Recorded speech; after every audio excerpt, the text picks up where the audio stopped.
ನಮಸ್ಕಾರ, ನಾನು ಪೃಥ್ವಿರಾಜ್ ಹಾರ್ನಳ್ಳಿ. ಈಗ ಆಲ್ರೆಡಿ ಚರ್ಚೆಯನ್ನ ಮಾಡ್ತಾ ಇದ್ವಿ. ನೋಯ್ಡಾದಲ್ಲಿ ಅವಳಿ ಕಟ್ಟಡಗಳ ಡೆಮಾಲಿಷನ್ ಪ್ರಕ್ರಿಯೆ ಮುಗಿದಿರುವಂತದ್ದು. ಆ ದೃಶ್ಯಾವಳಿಯನ್ನ ಕೂಡ 2:15 ನಿಮ್ಗೆ ತೋರಿಸ್ತಾ ಇದ್ವಿ ಏನಾಯ್ತು ಅಂತ. ನೋಯ್ಡಾದಲ್ಲಿ ಅವಳಿ ಕಟ್ಟಡಗಳ ಧ್ವಂಸ ಪ್ರಕ್ರಿಯೆ ಯಶಸ್ವಿ ಆಗಿದೆ ಅನ್ನುವಂಥದ್ದು ಸದ್ಯಕ್ಕೆ ಸಿಕ್ಕಿರುವಂತ ಅಪ್ಡೇಟ್. ಅದಾದ್ಮೇಲೆ ಏನೇನು ಎಫೆಕ್ಟ್ ಆಗಿದೆಯೋ ಇನ್ನೂ ಗೊತ್ತಿಲ್ಲ. 9 ಸೆಕೆಂಡ್ ನಲ್ಲಿ ಧರೆಗುರುಳಿರುವಂತದ್ದು 337 ಅಡಿಯ ಕಟ್ಟಡ, 32 ಮಹಡಿಯ ಕಟ್ಟಡ ಕೇವಲ 9 ಸೆಕೆಂಡ್ ನಲ್ಲೇ ಕುಸಿದಿದೆ. ಅವರ ಪ್ಲಾನ್ ಪ್ರಕಾರ ಡೆಮಾಲಿಷನ್ ಅಂತೂ ಆಗಿದೆ. ಅದರ ಆಫ್ಟರ್ ಎಫೆಕ್ಟ್ ಇದೆಯಲ್ಲ, ಇದು ಮೇನ್ ಆಗಿರುವಂತದ್ದು. 7,000 ರಂಧ್ರ ಕೊರೆದು ಸ್ಫೋಟಕವನ್ನ ತುಂಬಿದ್ರು ತಜ್ಞರು. ವಾಟರ್ ಫಾಲ್ ಟೆಕ್ನಾಲಜಿಯನ್ನ ಬಳಸಿದ್ರು ತಂತ್ರಜ್ಞರ ತಂಡದವರು. ಕಟ್ಟಡ ಕುಸಿತಾ ಇದ್ದಂತೆ ಮೇಲೆದ್ದಂತ ಅಪಾರ ಪ್ರಮಾಣದ ಧೂಳು. ಇದನ್ನೇ ನಾವು ಪ್ರಶ್ನೆ ಮಾಡ್ತಾ ಇದ್ದಿದ್ದು, ಏನಾಗುತ್ತೆ ಇದು? ಮೊದಲೇ ಅಲ್ಲಿ ಡಸ್ಟ್ ಇರುವಂತ ಸಂದರ್ಭ ಅಂದ್ರೆ ದೆಹಲಿ, ನೋಯ್ಡಾ ಅಲ್ಲೆಲ್ಲ ಯಾವ್ಯಾವ ರೀತಿಯಾಗಿದೆ ಪರಿಸ್ಥಿತಿ ಅಂತ ನಿಮಗೂ ಕೂಡ ಗೊತ್ತಿದೆ. ನಮ್ಮ ಭಾರತದಲ್ಲಿ ನಂಬರ್ 1 ನಗರ ಅದು. ಅತಿ ಹೆಚ್ಚು ಡಸ್ಟ್, ಅಲ್ಲಿ ವಾತಾವರಣ ಹದಗೆಟ್ಟೋಗಿರುವಂತ ನಗರ ಯಾವ್ದಾದ್ರು ಇದ್ರೆ ಅದು ದೆಹಲಿ ನಂಬರ್ 1 ಗುರ್ಸ್ಕೊಳ್ಳುತ್ತೆ. ಎಲ್ಲವೂ ಕೂಡ ಅಕ್ಕಪಕ್ಕದ ಪ್ರದೇಶಗಳೇ ಈ ನೋಯ್ಡಾ ಎಲ್ಲ. ಇಂತಹ ಸಂದರ್ಭದಲ್ಲಿ ಇದು ಇನ್ನೂ ಯಾವ ರೀತಿಯಾಗಿ ಡ್ಯಾಮೇಜ್ ಮಾಡುತ್ತೆ ಅನ್ನುವಂತ ಪ್ರಶ್ನೆ ಇದೆ. ಇದ್ರ ಬಗ್ಗೆ ಮಾತನಾಡ್ತಾ ಹೋಗೋಣ. ಜೋಸೆಫ್ ಹೂವರ್ ಸರ್ ಇದ್ರ ಬಗ್ಗೆ ಚೆನ್ನಾಗಿ ತಿಳ್ಕೊಂಡಿದ್ದಾರೆ. ಆ ಕಡೆ ಎಲ್ಲ ಜಾಸ್ತಿ ಓಡಾಡದಂಥವ್ರು. ಹಾಗೆ ಈ ಪರಿಸರದ ವಿಚಾರಕ್ಕೆ ಸಂಬಂಧಪಟ್ಟಂತೆ ಏನೇನು ಆಗ್ತಾ ಇದೆ, ಏನು ಅದ್ರ ಬಗ್ಗೆ ತಿಳ್ಕೊಂಡಿರುವಂಥದ್ದು. ಅದಕ್ಕೆ ಕೇಳ್ತಾ ಇದ್ದೀನಿ ಅವ್ರನ್ನೇ ಫಸ್ಟ್. ಜೋಸೆಫ್ ಸರ್, ಇಲ್ಲಿ ನೋಡ್ತಾ ಇದ್ದಿದ್ದಂಥದ್ದು ಆಫ್ಟರ್ ಎಫೆಕ್ಟ್ ಬಗ್ಗೆನೇ ಈಗ ನಾವು ಮಾತಾಡಬೇಕು. ಮೇನ್ ಆಗಿ ದೆಹಲಿಯಲ್ಲಿ ಹೇಗಿದೆ ಪರಿಸ್ಥಿತಿ ಅನ್ನೋದು ಚೆನ್ನಾಗಿ ಗೊತ್ತಿದೆ. ಈಗ ಈ ಎನ್ವೈರನ್ಮೆಂಟ್ ಮೇಲೆ ಯಾವ ರೀತಿಯಾದಂಥ ಒಂದು ಅಫೆಕ್ಟ್ ಆಗ್ಬೋದು ಅನ್ನುವಂಥದ್ದೇ ಪ್ರಶ್ನೆ ಇರುವಂಥದ್ದು. ಈಗ ಸದ್ಯಕ್ಕೆ ಎಲ್ರಿಗೂ ಅದೇ ಅನಿಸ್ತಾ ಇರುತ್ತೆ. ನಾವೀಗ ಹೇಗೆ ಕೆಡವುದು ಅನ್ನೋದನ್ನ ನೋಡಿದ್ವಿ, ಬಟ್ ಅದರ ಆಫ್ಟರ್ ಎಫೆಕ್ಟ್ ಸಾಕಷ್ಟು ಆತಂಕವನ್ನು ಉಂಟು ಮಾಡ್ತಾ ಇರೋದು ಈಗ. ಅಲ್ಲ, ಫಸ್ಟ್ ಆಫ್ ಆಲ್ ನಾವು ಕೇಳ್ಕೊತಿರೋದು, ಇವರು ಎನ್ವೈರನ್ಮೆಂಟಲ್ ಇಂಪ್ಯಾಕ್ಟ್ ಅಸೆಸ್ಮೆಂಟ್ ಮಾಡಿದ್ದಾರಾ? ಇದು ಬರ್ತಿರೋ ವಿಷಯಗಳು ನೋಡಿದ್ರೆ ಡೌಟ್ ಮಾಡಿರೋದು. ಇದು ಈ ಥರ ಡೆಮಾಲಿಷನ್ ಆದರೆ ಎಷ್ಟು ಎಫೆಕ್ಟ್ ಆಗತ್ತೆ on the environment, on human aspect. ಈಗ ನೀವು ಹ್ಯೂಮನ್ ಆಸ್ಪೆಕ್ಟ್ ಬಂದಿದ ತಕ್ಷಣ, ನೀವು ನೋಡಿದ ತಕ್ಷಣ ಫಸ್ಟ್ ಬರೋದೇ ಪೊಲ್ಯೂಷನ್. ಹೌದು, one of the most polluted cities is Delhi. ಅದು ಯಾವಾಗ ಪಂಜಾಬ್ ಅಲ್ಲಿ ಬೆಂಕಿ ಇಟ್ರೆ ಹುಲ್ಲು ಇದು ಮಾಡಿದ್ರೆ ಇಲ್ಲಿ ಬರುತ್ತೆ, ಹರಿಯಾಣ ಮಾಡಿದ್ರೆ ಇಲ್ಲೇ ಡೆಲ್ಲಿ ಸಫರ್ಸ್. ಡೆಲ್ಲಿ ಕಿಂಗ್ಗಳು ಇರ್ಬೋದು, ಬಟ್ ಅಷ್ಟೇ ಸಫರ್ ಮಾಡ್ತಾರೆ ಜನ. So all kind of issues ಅದಾರೆ. ಸೊ ಇದನ್ನೆಲ್ಲ ಯೋಚಿಸಿದ್ದಾರೆ, what it will happen or future. ನಮ್ಮ ಟೆಕ್ನಾಲಜಿ, ನಾವು ಹೇಳ್ತಾ ಇರೋದು ಇಂಟೆಲಿಜೆಂಟ್ ಸ್ಪೀಶೀಸ್ ಅಲ್ಲ. ಈ ತರ ಇದ್ದಾಗ is the possibility of spraying water from all sources. ಏನೇನೋ ಬಂದಿದೆ ಟೆಕ್ನಾಲಜಿ. ಈಗ ನೆಟ್ ಕಟ್ಬಿಟ್ಟು ನೀರು ತೆಗಿತೀವಿ ಪೇಪರ್ ಇಂದ, ವಿ ಕಲೆಕ್ಟ್ ವಾಟರ್. ಡಿಫ್ರೆಂಟ್ ತರ ಇದೆ. ಆ ತರ can we, when we know ಈ ತರ ಬಿಲ್ಡಿಂಗ್ ಹೊಡಿತಿದ್ದೀವಿ, ಇದ್ರದ್ದು ಇಂಪ್ಯಾಕ್ಟ್ ಇಷ್ಟು ಜನಕ್ಕೆ ಎಫೆಕ್ಟ್ ಆಗುತ್ತೆ. ಎಸ್ಪೆಷಲಿ ಆಫ್ಟರ್ ಕೊರೋನಾ ಜನ ಎಲ್ಲ ಒದ್ದಾಡ್ತಿದ್ದಾರೆ with high density of pollution in Delhi. People are suffering. ಇದನ್ನೆಲ್ಲ ಯೋಚಿಸಬಹುದಾಯ್ತು. This technology, we are super human ಅಂತೀವಿ, ಸೂಪರ್ ಸ್ಪೀಶೀಸ್. ಸೊ ಇದನ್ನ ನಾವು ಯೋಚಿಸಬಹುದು. ಬೇರೆದೆಲ್ಲ ನಾವು ಎಲ್ಲ ಕ್ಯಾಲ್ಕುಲೇಟ್ ಮಾಡ್ತೀವಿ, ಇದನ್ನು ಮಾಡಬಹುದು. Future we should look at it. ಎಲ್ಲೋ ಈ ತರ ಮಾಡ್ತೀವಿ ಅಂದ್ರೆ ಬಿ ಪ್ರಿಪೇರ್ಡ್. ಯಾಕಂದ್ರೆ ಈಗ ಜನದ ಮೇಲೆ ನೀರು ಹೊಡಿತಾರಲ್ಲ ಪ್ರೊಟೆಸ್ಟ್ ಹೋದ್ರೆ ಜನ, ಸೊ ಆ ತರದ್ದು ಪ್ರಿಪೇರ್ ಮಾಡ್ಕೊಳ್ಳಿ. ಇನ್ನೊಂದೇನಂದ್ರೆ, ಈ ತರ ಮಾಡಿರೋ ತಪ್ಪಕ್ಕೆ ಇವ್ರನ್ನ ಬ್ಯಾನ್ ಮಾಡ್ಬೇಕು. ಈ ಶುಡ್ ಬಿ ಇಂಪ್ರೆಸೆಂಟ್. 2 ways ಅಲ್ವೇ ಇಲ್ಲ. ಇಷ್ಟು ಒಂದು ನ್ಯಾಚುರಲ್ ರಿಸೋರ್ಸಸ್ ವೇಸ್ಟ್ ಆಗಿದೆ, ಹ್ಯೂಮನ್ ರಿಸೋರ್ಸಸ್. ಎಷ್ಟು ಜನಕ್ಕೆ ಸೈಕಲಾಜಿಕಲ್ ಡ್ಯಾಮೇಜ್ ಆಗಿದೆ, ಈಗ ಮನೆಗಳದ್ದು ಇಂಪ್ಯಾಕ್ಟ್ ಆಗಿದೆ. ಸೊ ಇದೆಲ್ಲ ಅಸೆಸ್ ಮಾಡ್ಬಿಟ್ಟು ಆ ಬಿಲ್ಡರ್ನ ಫಸ್ಟ್ ಬ್ಯಾನ್ ಮಾಡಬೇಕು ಅಥವಾ ಜೈಲ್ಗೆ ಹಾಕ್ಬೇಕು. There is no 2 ways about that. ಅವಾಗ message will go to others. Dust particles minimum ಅಂದ್ರೆ ಎಷ್ಟು ದಿನಗಳ ಕಾಲ ಇರ್ಬೋದು sir?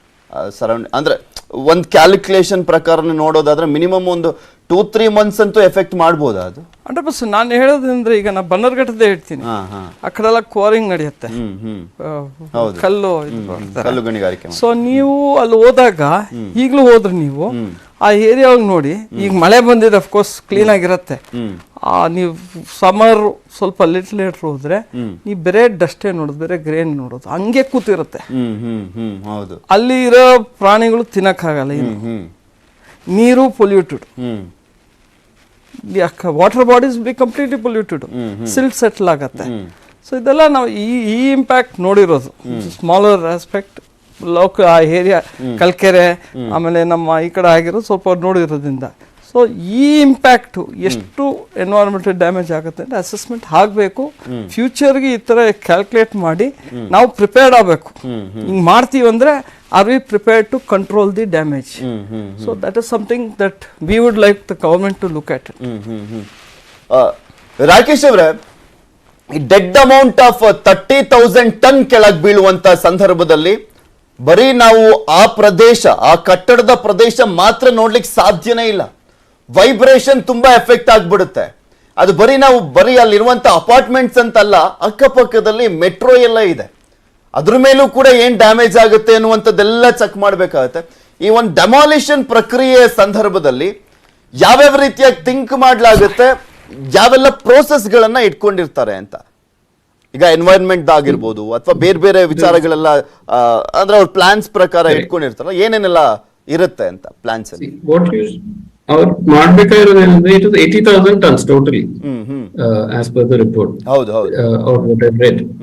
50,000 they are expecting that they will fill inside the basement, so that will not leave the site. ಇವಾಗ demolition ಆಗಿದೆ. ಇವಾಗ there is no point in discussing why they should have demolished. It is demolished. What we have to now chase the information is what are they going to do next? Demolition is the part which is over. In 9 seconds it is done. Next ಏನ್ ಮಾಡ್ತಾರೆ? This 30,000 additional tons of additional debris has to go out of the site. Are there any legal dumping areas?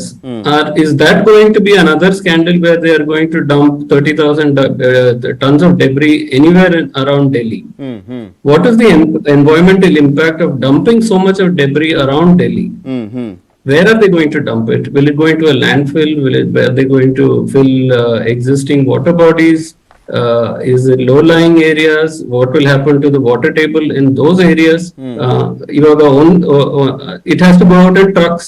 Even if you take 1 ton per truck, you're talking about 30,000 trucks driving across Delhi carrying debris.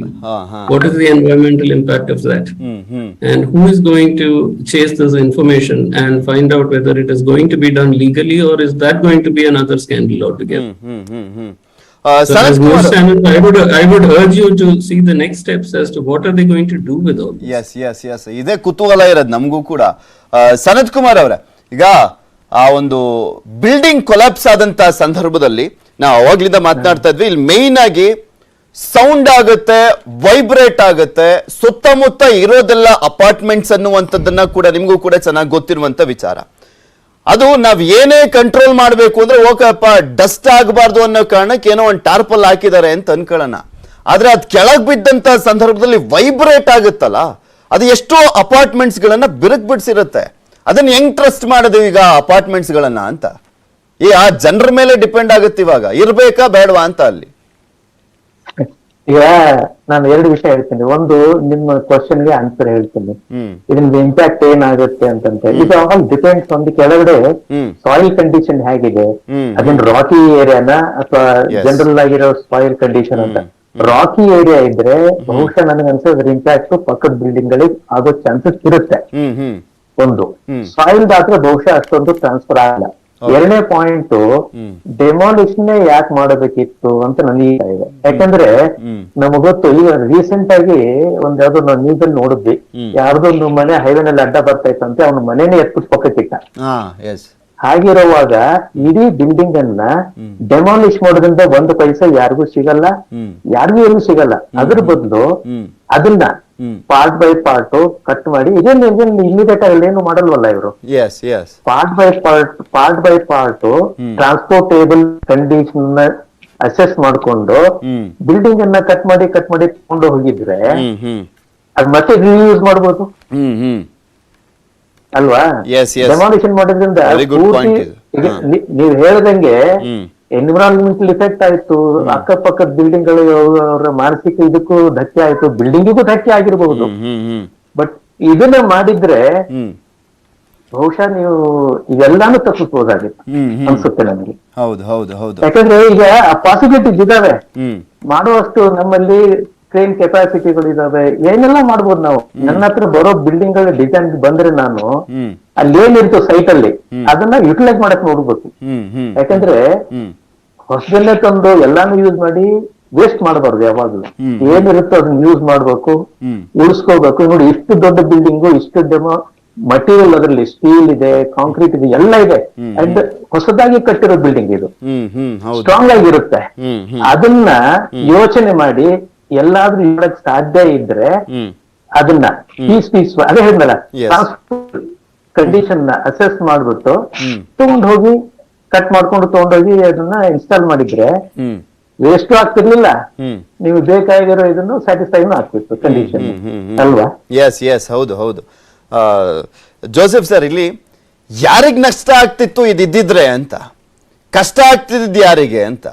1000 flat 10,000 ಜನ ಹತ್ತತ್ರ ಈಗ ಒಂದು ಕುಟುಂಬಗಳು ಅಂದ್ರೆ ಜನ ಇದ್ರು ಅಂತ ಅನ್ಕೊಂಡ್ರು ಏನಾಗ್ತಾ ಇತ್ತಿದ್ರೆ ಎಷ್ಟೋ ಲಕ್ಷ, ಅಂದ್ರೆ ನಮ್ಮ ಬೆಂಗಳೂರಲ್ಲಿ ಹುಡುಕೊಂಡು ಹೋದ್ರೆ ನೀವೇ ಅವಾಗ್ಲೇ ಹೇಳ್ದಂಗೆ ಲಕ್ಷಾಂತರ ಮೇಲೆ ಅಕ್ರಮ ಕಟ್ಟಡಗಳಿದ್ದಾವೆ. ಇದನ್ನ ಪಾರ್ಟ್ ಬೈ ಪಾರ್ಟು ಕೂಡ ಕೆಡವಬಹುದಿತ್ತು. ಅವಾಗ ಯಾರಿಗೂ ಕೂಡ ತೊಂದರೆನೂ ಕೂಡ ಆಗ್ತಾ ಇರಲಿಲ್ಲ. ಈಗ ಎಷ್ಟೆಲ್ಲ ಪ್ರಾಬ್ಲಮ್ಸ್ಗಳು ಅರೈಸ್ ಆಗ್ತದೆ ಅಂತ. ಅವ್ರು ಹೇಳ್ದಂಗೆ ಆಲ್ರೆಡಿ ಈ ಮೆಟೀರಿಯಲ್ ಇದೆಯಲ್ಲ, ಅವಾಗ ಕಾಂಟ್ರಾಕ್ಟರ್ಸ್ ಬಿಟ್ಟು ಅವ್ರು ತೆಗಿತಾರೆ. ಸ್ಟೀಲ್ ಇದಿರ್ಲಿ ಏನಿದ್ರು ತೆಗಿತಾರೆ. ನಮ್ಮ ಡಿಮಾಲಿಷನ್ ಏಜೆಂಟ್ಗಳು ಇದ್ದಾರೆ, ಪ್ರೊಫೆಷನಲ್ಸ್ ಇದ್ದಾರೆ. ಅವ್ರು ಒಂದೊಂದು ಬಿಲ್ಡಿಂಗ್ ಏನೇನು ತೆಗಿಬೇಕು ಬರೋದು. ಸೊ ಓವರ್ ದ ಪೀರಿಯಡ್ ಮಾಡ್ಬೋದಾಯ್ತು. ಇದು ಬಂದಿರೋದು ಡೆಮಾಲಿಷನ್ ಏನಕ್ಕೆ? ಅದು ಗ್ರೀನ್ ಏರಿಯಾ ಇರ್ಬೇಕಾಯ್ತು, ಇವ್ರು ಕಟ್ಟಿದ್ದಾರೆ ಅಂದ್ಬಿಟ್ಟು ಈಗೋ ಬಂದಿರೋದು. ಕೆಲವು ಜನ ತಗೊಂಡು ಕೋರ್ಟ್ಗೆ ಹೋಗಿರೋದು.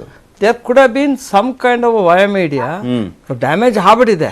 How we can create around the greenery ಅಂದ್ಬಿಟ್ಟು ಯೋಚಿಸ್ಬೋದಾಯ್ತು. So we have wasted everything.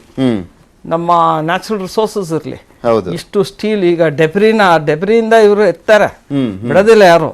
Because they'll be contractors ready, ಏನೇನು ಸಿಕ್ಕುತ್ತೋ ಎಕ್ಸ್ಟ್ರಾಕ್ಟ್ ಮಾಡ್ಕೋತಾರೆ. ಬಟ್ ವಾಟ್ ಇಸ್ ಡ್ಯಾಮೇಜ್ ಹೀಗಂದ್ರೆ, ನಮ್ಮ ಡ್ಯಾಮೇಜ್ ಆಗಿರೋದು ನಮ್ಮ environment.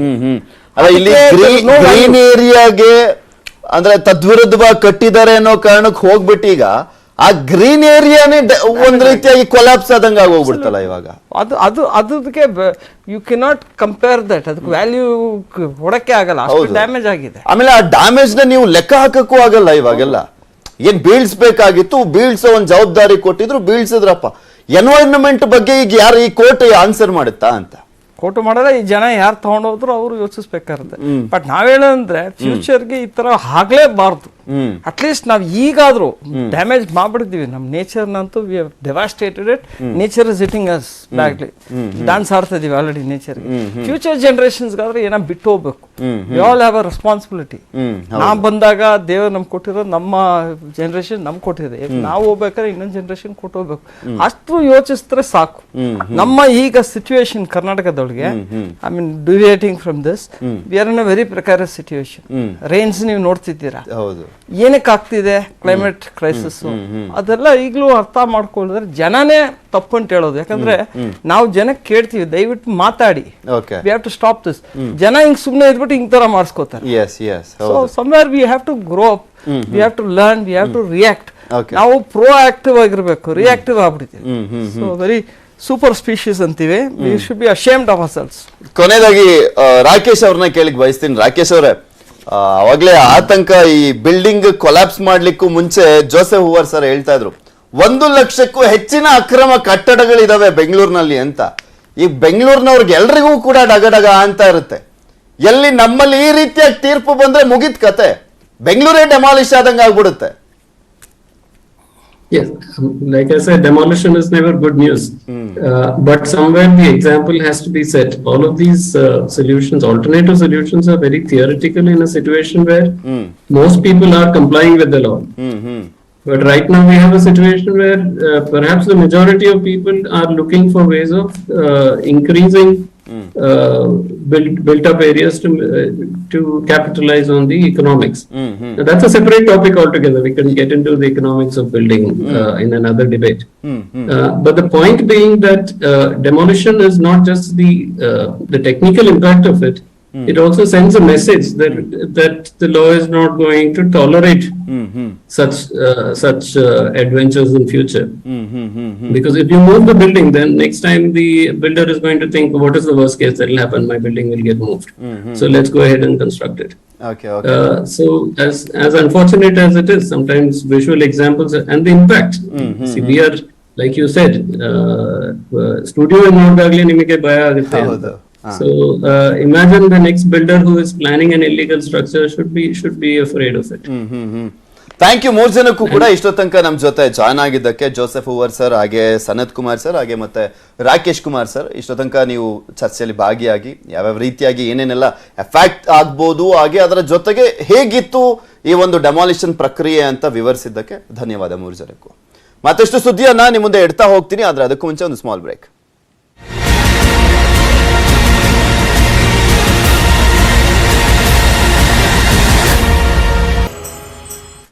Welcome back. Mysuru to Chitradurga ಶ್ರೀಗಳ ಕೇಸ್ ಶಿಫ್ಟ್. ದುರ್ಗಕ್ಕೆ ಬಂದ ಸಂತ್ರಸ್ತರು ಮಠದಲ್ಲೇ ಉಳಿದ ಶ್ರೀಗಳು, ಮಠದತ್ತ ಭಕ್ತರ ದಂಡು, ಆಗುತ್ತಾ ಆರೋಪಿಗಳ ಬಂಧನ. ಪೋಕ್ಸೋ ಬಲೆಯಲ್ಲಿ ಮುರುಘಾಶ್ರೀ.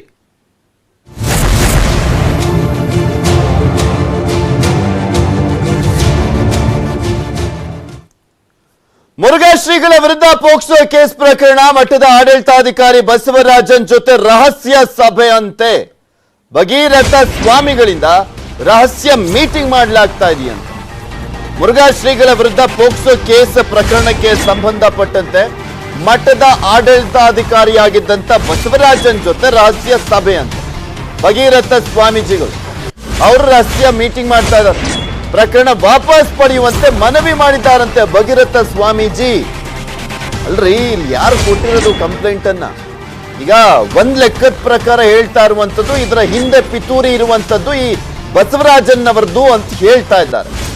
ಮಕ್ಕಳಿಗೆ ಆಲ್ರೆಡಿ ಹೇಳಿಕೆ ಕೊಟ್ಟಿದ್ದಾರೆ, ವಿಚಾರಣೆ ನಡೀತಾ ಇದೆ. ಆಪ್ತರ ಮೂಲಕ ಸಂಧಾನ ಮಾಡಲಿಕ್ಕೆ ಮುಂದಾಗಿದ್ದಾರೆ ಸ್ವಾಮೀಜಿಗಳು. ಯಾವುದೇ ಸಂಧಾನಕ್ಕೆ ಒಪ್ತಾ ಇಲ್ವಂತೆ ಬಸವರಾಜನ್ ಒಪ್ತಾ ಇಲ್ವಂತೆ ಯಾವುದೇ ಸಂಧಾನಕ್ಕೆ. ಆಪ್ತರ ಮೂಲಕ ರಹಸ್ಯ ಸಭೆಯ ಮುಖಾಂತರ ಅವರನ್ನ ಮನವೊಲಿಸುವಂತ ಪ್ರಯತ್ನ ಮಾಡ್ಲಾಗ್ತಾ ಇದೆಯಂತೆ. ಆದ್ರೆ ಒಪ್ತಾ ಇಲ್ಲ ಅನ್ನುವಂತ ಮಾಹಿತಿ ಇದೆ. ಬಟ್ ಹೇಳಿಕೆ ಒಂದ್ ಕಡೆ ಆ ಮಕ್ಕಳು ಕೊಟ್ಟಿದ್ದಾರೆ, ಪೊಲೀಸರು ವಿಚಾರಣೆ ಮಾಡ್ತಾ ಇದ್ದಾರೆ. ಬಸವರಾಜನ್ ಈ ಕ್ಷಣಕ್ಕೆ ಇಂಪಾರ್ಟೆಂಟ್ ಆಗಲ್ಲ.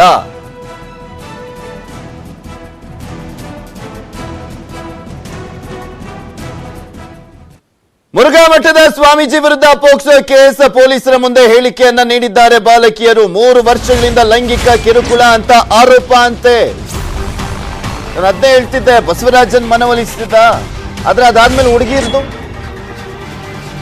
ಹುಡುಗಿರು ಹೇಳಿಕೆ ಕೊಟ್ಟಿದ್ದಾರೆ. ಈಗ ವಿಚಾರಣೆ ಮಾಡ್ತಾ ಇದ್ದಾರೆ. ವಿಡಿಯೋ ರೆಕಾರ್ಡ್ ಆಗಿದೆ ಅವರ ಹೇಳಿಕೆ. 2 ಗಂಟೆ ವಿಚಾರಣೆ ಮಾಡಿರೋದು. ಬಾಲಕಿಯರಿಗೆ ಮೆಡಿಕಲ್ ಟೆಸ್ಟ್ ಅನ್ನು ಮಾಡಿಸ್ತಾ ಇದ್ದಾರೆ ಪೊಲೀಸರು. ಮೆಡಿಕಲ್ ಟೆಸ್ಟ್ ನಂತರ ಕೋರ್ಟ್ ಮುಂದೆ ಹಾಜರುಪಡಿಸ್ತಾರೆ. ಸೆಕ್ಷನ್ 164 ಅಡಿ ಹೇಳಿಕೆಯನ್ನ ನೀಡಿದ್ರೆ ಶ್ರೀಗಳನ್ನ ವಶಕ್ಕೆ ಪಡಿಬೇಕಾಗುತ್ತೆ. ಸೆಕ್ಷನ್ 164 ವಿಡಿಯೋ ರೆಕಾರ್ಡ್ ಆದ್ಮೇಲೆ ಅದನ್ನ ಬದಲಾಯಿಸ್ಲಿಕ್ಕೆ ಬರಲ್ಲ, ಆಮೇಲೆ ಚೇಂಜ್ ಮಾಡ್ಲಿಕ್ಕಾಗಲ್ಲ. 164 ಸ್ಟೇಟ್ಮೆಂಟ್ ಮಾತ್ರ. ವಶ ಪಡೆದ ನಂತರ ಮುರುಘಾಶ್ರೀಗಳಿಗೆ ಮೆಡಿಕಲ್ ಟೆಸ್ಟ್, ಸ್ವಾಮೀಜಿಯ ಬೆರಳಚ್ಚು, ಉಗುರು, ಏರ್ ಸ್ಯಾಂಪಲ್ ಕಲೆಕ್ಟ್ ಮಾಡಲಾಗುತ್ತೆ. ನಂತರ ವಿಧಿ ವಿಜ್ಞಾನ ಅಧಿಕಾರಿಗಳಿಂದ ತನಿಖೆಯನ್ನ ಮುಂದುವರಿಸಲಾಗುತ್ತೆ. ಸೊ ಹೀಗಾಗಿನೇ ಕುತೂಹಲ ಇರುವಂತದ್ದು, ಏನಾಗುತ್ತೋ ಗೊತ್ತಿಲ್ಲ. ಆದ್ರೆ ವಿಚಾರಣೆ ಒಂದ್ ಕಡೆ ನಡೀತಾ ಇದೆ.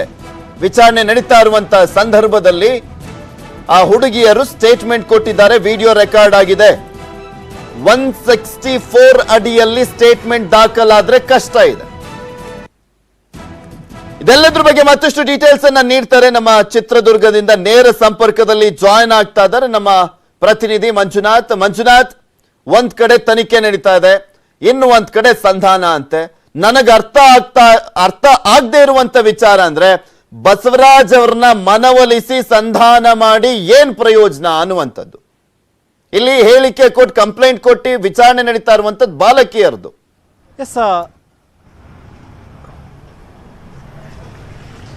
ಎಸ್, ಖಂಡಿತವಾಗ್ಲೂ ಪೃಥ್ವಿ. ಯಾಕಂದ್ರೆ ಒಂದು ಕಡೆ ಇಬ್ಬರು ಅಪ್ರಾಪ್ತ ಬಾಲಕಿಯರನ್ನು ಕೂಡ ಅಷ್ಟೇ ಪೊಲೀಸರು ಎನ್ಕ್ವೈರಿಯನ್ನ ಮಾಡ್ತಿದ್ದಾರೆ. ಮತ್ತೊಂದು ಕಡೆ ಬಸವರಾಜನ್ ಎಂಬಾತನ ಒಂದು ಸಂಧಾನಕ್ಕೆ ಈಗ ಶ್ರೀಗಳು ಶತ ಪ್ರಯತ್ನ ಮಾಡ್ತಿರುವಂಥದ್ದು. ಯಾಕಂದ್ರೆ ಆ ಒಂದು ಬಸವರಾಜನ್ ಎಂಬಾತನಿಂದ ಅದೇ ಒಂದು ಮುರುಘಾ ಮಠದಲ್ಲಿ ಆಡಳಿತ ಅಧಿಕಾರಿಯಾಗಿದ್ದ ಜೊತೆಗೆ ಆತನ ಪಿತೂರಿಯಿಂದಲೇ ಇವತ್ತು ಈ ರೀತಿಯಾದಂಥ FIR ಆಗಿದೆ ಅನ್ನುವಂಥದ್ದು ಶ್ರೀಗಳಿಗೆ ಒಂದಷ್ಟು ಜನ ಅವರ ಆಪ್ತರು ಕೂಡ ಹೇಳಿರುವಂಥದ್ದು. ಈ ಒಂದು ಕಾರಣಕ್ಕೋಸ್ಕರ ಶ್ರೀಗಳು ಖುದ್ದಾಗಿ ಅವರ ಆಪ್ತ ಅಂದರೆ ಭಗೀರಥ ಸ್ವಾಮೀಜಿಯವರ ಮುಖಾಂತರವಾಗಿ ಬಸವರಾಜನ್ ಅವರನ್ನ ಮನವರಿಕೆ ಮಾಡುವಂಥ ಮತ್ತು ಅವರನ್ನು ಸಂಧಾನ ಮಾಡುವಂಥ ಒಂದು ಕೆಲಸವನ್ನು ಈಗಾಗಲೇ ಮಾಡ್ತಿರುವಂಥದ್ದು. ಅದರ ರಹಸ್ಯ ಸ್ಥಳದಲ್ಲಿ ಬಸವರಾಜನನ್ನು ಕರೆಸಿ ಅವರ ಒಂದು ಆಪ್ತರ ಮುಖಾಂತರವಾಗಿ ಅವರಿಗೆ ಒಂದಷ್ಟು ಮನವಿಯನ್ನ ಮಾಡ್ಕೊಂತಿರುವಂಥದ್ದು. ನೀವು ಹೇಳಿದ್ರೆ ಈ ಒಂದು ಪ್ರಕರಣವನ್ನು ವಾಪಸ್ ತೆಗೆದುಕೊಂತಾರೆ, ಇದರಿಂದ ಶ್ರೀಗಳಿಗೆ ಸಾಕಷ್ಟು ರೀತಿಯಂತ ಒಂದಷ್ಟು ಮರ್ಯಾದೆ ಪ್ರಶ್ನೆ, ಮಠದ ಮರ್ಯಾದೆ ಪ್ರಶ್ನೆ ಅನ್ನುವಂಥ ಒಂದಷ್ಟು ಮನವಿಗಳನ್ನು ಮಾಡ್ಕೊಂತಿದ್ದಾರೆ ಅನ್ನೋ ಬಗ್ಗೆ ಈಗಾಗಲೇ ಮಾಹಿತಿ ಬರ್ತಾ ಇರುವಂಥದ್ದು. ಆದರೆ ಬಸವರಾಜನ್ನು ಇದಕ್ಕೂ ನನಗೂ ಯಾವುದೇ ರೀತಿಯ ಸಂಬಂಧ ಇಲ್ಲ, ಯಾಕಂದ್ರೆ ಬಾಲಕಿಯರು ನೊಂದಿದ್ದಾರೆ, ಅವರು ಹೋಗಿ ಇವತ್ತು ಪೊಲೀಸ್ ಸ್ಟೇಷನ್ ಅಲ್ಲಿ ದೂರನ್ನ ಕೊಟ್ಟಿದ್ದಾರೆ. ನೀವು ನನ್ನ ಸಂಧಾನ ಮಾಡುವಂಥದ್ರಲ್ಲಿ ಅರ್ಥ ಏನಿದೆ ಅನ್ನುವಂಥ ಒಂದಷ್ಟು ಮಾಹಿತಿಯನ್ನ ಹೇಳ್ತಿದ್ದಾರೆ ಅನ್ನುವಂಥದ್ರ ಬಗ್ಗೆ ಈಗ ಬರ್ತಿರುವಂತಹ ಮಾಹಿತಿ. ಒಂದು ಕಡೆ ಸಂಧಾನಕ್ಕೆ ಶ್ರೀಗಳು ಈಗಾಗಲೇ ತನ್ನ ಆಪ್ತರ ಮುಖಾಂತರವಾಗಿ ತನ್ನ ಒಂದಷ್ಟು ಸ್ವಾಮೀಜಿಗಳ ಮುಖಾಂತರವಾಗಿ ಇನ್ನಿಲ್ಲದ ಕಸರತ್ತನ್ನ ನಡೆಸ್ತಾ ಇದ್ರೆ, ಮತ್ತೊಂದು ಕಡೆ ಪೊಲೀಸರು ಆ ಇಬ್ಬರು ಬಾಲಕಿಯರ ಒಂದು ವಿಡಿಯೋ ಸ್ಟೇಟ್ಮೆಂಟ್ ಅನ್ನ ದಾಖಲು ಮಾಡ್ಕೊಂಡಿದ್ದಾರೆ. ವಿಡಿಯೋ ಸ್ಟೇಟ್ಮೆಂಟ್ ದಾಖಲು ಮಾಡಿಕೊಂಡದ್ದಾದಂತಹ ಬಳಿಕ ಈಗ ಇನ್ನೇನು ಕೆಲವೇ ಕ್ಷಣದಲ್ಲಿ ವೈದ್ಯಕೀಯ ಪರೀಕ್ಷೆಗೆ ಚಿತ್ರದುರ್ಗದ ಸರ್ಕಾರಿ ಆಸ್ಪತ್ರೆಗೆ ಕರೆದುಕೊಂಡು ಹೋಗ್ತಾರೆ. ಆ ಒಂದು ವೈದ್ಯಕೀಯ ಪರೀಕ್ಷೆಯ ಪ್ರಕ್ರಿಯೆ ಮುಗಿದಂತಹ ಬಳಿಕ ನೇರವಾಗಿ ನ್ಯಾಯಾಧೀಶರ ಮನೆಗೆ ಕರ್ಕೊಂಡು ಹೋಗ್ಬಿಟ್ಟು ನ್ಯಾಯಾಧೀಶರ ಮುಂದೆ ಹಾಜರುಪಡಿಸ್ತಾರೆ. ಇಲ್ಲಿ ಒಂದು ವೇಳೆ ಏನಾದರೂ ಈ ಇಬ್ಬರು ಬಾಲಕಿಯರು ನ್ಯಾಯಾಧೀಶರ ಮುಂದೆ 164 CRPC ಅಡಿಯಲ್ಲಿ ಏನಾದರೂ ಸ್ಟೇಟ್ಮೆಂಟ್ ಅನ್ನ ಕೊಟ್ಟಂತಹ ವೇಳೆಯಲ್ಲಿ ಖಂಡಿತವಾಗಿಯೂ ಶ್ರೀಗಳಿಗೆ ಸಂಕಷ್ಟ ಎದುರಾಗುತ್ತೆ ಅಂತ ಹೇಳ್ಬೋದು. ಯಾಕಂದ್ರೆ CRPC 164 ಸ್ಟೇಟ್ಮೆಂಟ್ ಅಡಿಯಲ್ಲಿ ನ್ಯಾಯಾಧೀಶರ ಮುಂದೆ ಇವರು ವಿಡಿಯೋ ರೆಕಾರ್ಡ್ ಮುಖಾಂತರವಾಗಿ ಸ್ಟೇಟ್ಮೆಂಟ್ ಕೊಟ್ಟಂತ ವೇಳೆಯಲ್ಲಿ ಇನ್ನು ಬೇರೆ ವಿಧಿ ಇರೋದಿಲ್ಲ, ಪೊಲೀಸರು ಅವರನ್ನ ವಶಕ್ಕೆ ಪಡಿಲೇಬೇಕಾಗಿರುತ್ತೆ. ಆ ಒಂದು ನಿಟ್ಟಿನಲ್ಲಿ ಈಗ ಪೊಲೀಸರು ಮೆಡಿಕಲ್ ಟೆಸ್ಟ್ಗೆ ಕರೆದೊಯ್ದುಕೊಂಡು ಹೋಗ್ತಿದ್ದಾರೆ. ಮೆಡಿಕಲ್ ಆದಂಥ ಬಳಿಕ ನ್ಯಾಯಾಧೀಶರ ಮನೆಗೆ ಅವರನ್ನು ಹಾಜರುಪಡಿಸ್ತಾರೆ. ಇದಾದಂಥ ಬಳಿಕ ಏನಾದರೂ ಅಲ್ಲಿ ವಿಡಿಯೋ ಸ್ಟೇಟ್ಮೆಂಟ್ ಕೊಟ್ಟಂಥ ವೇಳೆಯಲ್ಲಿ ಪೊಲೀಸರು ಮುಲಾಜಿಲ್ಲದೆ ಕೋರ್ಟ್ ಆದೇಶ ಕೂಡ ಇರುತ್ತೆ. ಈ ಒಂದು ಪ್ರಕರಣದ ಕುರಿತಾಗಿ ಆರೋಪಿ ಎಲ್ಲಿದ್ದಾನೆ, ಏನು ಮಾಡ್ತಿದ್ದಾರೆ, ಆರೋಪಿಯ ಸ್ಟೇಟ್ಮೆಂಟ್ ಏನಂತ ಕೂಡ ಅಷ್ಟೇ ನ್ಯಾಯಾಲಯ ಪ್ರಶ್ನೆ ಮಾಡುತ್ತೆ. ಮತ್ತೆ ಪೊಲೀಸರು ಶ್ರೀಗಳ ಬಳಿ ಹೋಗ್ಬಿಟ್ಟು ಅವರ ಸ್ಟೇಟ್ಮೆಂಟನ್ನು ಕೂಡ ಪಡ್ಕೊಳ್ಬೇಕಾಗುತ್ತೆ. ಜೊತೆಗೆ ಇಲ್ಲಿ ಏನು ಈ ಒಂದು ಬಾಲಕಿಯರು ಆರೋಪವನ್ನು ಮಾಡಿದರೆ ಆ ಒಂದು ಆರೋಪಕ್ಕೆ ತಕ್ಕಂತೆ ಒಂದಷ್ಟು ಮೆಡಿಕಲ್ ಪ್ರೂವ್ ಮಾಡೋದಕ್ಕೆ ಒಂದಷ್ಟು ಸ್ಯಾಂಪಲ್ಗಳನ್ನು ಕೂಡ ಅಷ್ಟೇ ಪೊಲೀಸರು ಕಲೆಕ್ಟ್ ಮಾಡಬೇಕಂತ ಒಂದು DNA ಟೆಸ್ಟ್ ಮಾಡಿಸ್ಬೋದು ಇಂತಹ ಪ್ರಕರಣದಲ್ಲಿ. ಜೊತೆಗೆ ಅವರ ಉಗುರ ಆಗಿರ್ಬೋದು, ಅವರ ಬೆರಳಚ್ಚಾಗಿರ್ಬೋದು, ಅವರ ರಕ್ತ ಮಾದರಿ ಆಗಿರ್ಬೋದು, ಇದೆಲ್ಲವನ್ನೂ ಕೂಡ ಅಷ್ಟೇ ಸಂಗ್ರಹ ಮಾಡ್ಕೊಂತಾರೆ. ನಾಳೆ ದಿನ ಮೆಡಿಕಲಿ ಪ್ರೂವ್ ಮಾಡಬೇಕು ಅಂತ ಸಂದರ್ಭದಲ್ಲಿ ಇದೆಲ್ಲವನ್ನೂ ಕೂಡ ಮುಂದೆ ಇಟ್ಕೊಂಡು ಏನಾಗುತ್ತೆ ಅಂತ ಮಂಜು ಇವತ್ತು. ಥ್ಯಾಂಕ್ ಯು ನಿಮ್ಮೆಲ್ಲ ಡೀಟೇಲ್ಸ್ಗಾಗಿ. ಮತ್ತಷ್ಟು ಸುದ್ದಿಯನ್ನು ನಿಮ್ಮ ಮುಂದೆ ಇಡ್ತಾ ಹೋಗ್ತೀನಿ, ಆದ್ರೆ ಅದಕ್ಕೂ ಮುಂಚೆ ಒಂದು ಸ್ಮಾಲ್ ಬ್ರೇಕ್. Welcome back. ಪ್ರಧಾನಿ ನರೇಂದ್ರ ಮೋದಿ ಅವರ ಮನ್ ಕಿ ಬಾತ್ ನಲ್ಲಿ ಕೋಲಾರದ ತ್ರಿವರ್ಣ ಧ್ವಜದ ಬಗ್ಗೆ ಶ್ಲಾಘನೆ ವ್ಯಕ್ತಪಡಿಸಲಾಗಿದೆ. ಕೋಲಾರದಲ್ಲಿ ಆಗಸ್ಟ್ 15ರಂದು ದೇಶದಲ್ಲಿ ಅತಿದೊಡ್ಡ ತ್ರಿವರ್ಣ ಧ್ವಜದ ಅನಾವರಣ ಆಗಿತ್ತು. 1,30,30,000 ಚದರ ಅಡಿಯ ಬೃಹತ್ ತ್ರಿವರ್ಣ ಧ್ವಜದ ನಿರ್ಮಾಣ ಮಾಡಲಾಗಿತ್ತು. 204 ಅಡಿ ಉದ್ದ, 630 ಅಡಿ ಅಗಲದ ಬೃಹತ್ ತ್ರಿವರ್ಣ ಧ್ವಜ ಅದು. ಕೋಲಾರ ಸಂಸದ ಮುನಿಸ್ವಾಮಿ ನೇತೃತ್ವದಲ್ಲಿ ಮೂಡಿದಂತ ತ್ರಿವರ್ಣ ಧ್ವಜ. ಮನ್ ಕಿ ಬಾತ್ ನಲ್ಲಿ ಕೋಲಾರದ ತ್ರಿವರ್ಣ ಧ್ವಜವನ್ನ ಕುರಿತು ಪ್ರಧಾನಮಂತ್ರಿಗಳು ಶ್ಲಾಘನೆಯನ್ನ ವ್ಯಕ್ತಪಡಿಸಿದ್ದಾರೆ.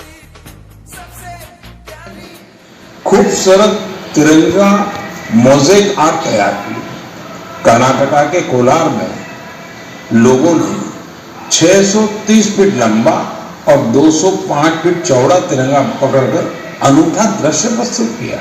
असम में सरकारी कर्मियों ने दिघाली पुखरी वार मेमोरियल में तिरंगा फहराने के लिए अपने हाथों से 20 फीट का तिरंगा बनाया. ಮನ್ ಕಿ ಬಾತ್ ನಲ್ಲಿ ಬಾಗಲಕೋಟೆ ಜಿಲ್ಲೆಯ ಬಿಲ್ ಕೆರೂರ ಗ್ರಾಮದ ಕೆರೆ ಬಗ್ಗೆ ಮೋದಿ ಪ್ರಸ್ತಾಪವನ್ನು ಮಾಡಿದ್ದಾರೆ. ಕೆರೂರ ಕೆರೆ ಅಭಿವೃದ್ಧಿಪಡಿಸುವ ಮೂಲಕ ಹರಿದು ಹೋಗ್ತಾ ಇದ್ದಂತ ನೀರನ್ನ ತಡೆ ಹಿಡಿಯಲಾಗಿದೆ. ಇದು ಶ್ಲಾಘನೀಯ ಅಂತ ಹೇಳಿದ್ರು. ಜಿಲ್ಲಾ ಪಂಚಾಯಿತಿ ನರೇಗಾ ಯೋಜನೆಯಡಿ ಆಗಿರುವಂತ ಕೆರೆ ಅಭಿವೃದ್ಧಿ ಕಾರ್ಯ ಇದಾಗಿದೆ. 40 ಲಕ್ಷ ರೂಪಾಯಿ ವೆಚ್ಚದಲ್ಲಿ ನಡೆದಿದ್ದಂತ ಕೆರೆ ಅಭಿವೃದ್ಧಿ ಕಾಮಗಾರಿ ಇದು. ಆಗಸ್ಟ್ 15ರಂದು ಉದ್ಘಾಟನೆಯಾಗಿದ್ದಂತ ಬಿಲ್ ಕೆರೂರ ಕೆರೆ ಇದು. ಈ ಬಗ್ಗೆ ಪ್ರಧಾನಿ ಮನ್ ಕಿ ಬಾತ್ ನಲ್ಲಿ ಪ್ರಸ್ತಾಪವನ್ನು ಮಾಡಿದ್ದಾರೆ. ಇದು ಸಿದ್ದರಾಮಯ್ಯನವರ ಕ್ಷೇತ್ರ.